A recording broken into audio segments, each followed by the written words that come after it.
દર્શક મિત્રો, સિનો સમાચારમાં આપ સૌનું હાર્દિક સ્વાગત છે। ગરફોડ ચોરીના બે ગુનામાં છેલ્લા 2 વર્ષથી નાસ્તા ફરતા રેડા આરોપીને વડોદરા ગ્રામ્ય એસઓજી પોલીસે ગંભીરપુરા ગામેથી પકડી પાડી વાઘોડિયા પોલીસ સ્ટેશનમાં સોંપવામાં આવ્યો હતો।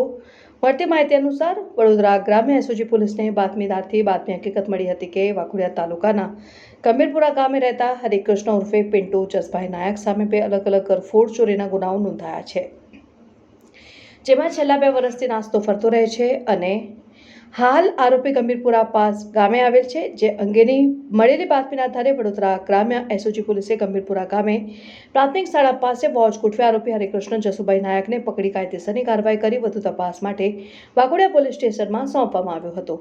રિપોર્ટર રાજુ મંસૂરી સાથે વિપુલ કુમાર શાહ, સિનો સમાચાર ન્યૂઝ, વાઘોડિયા।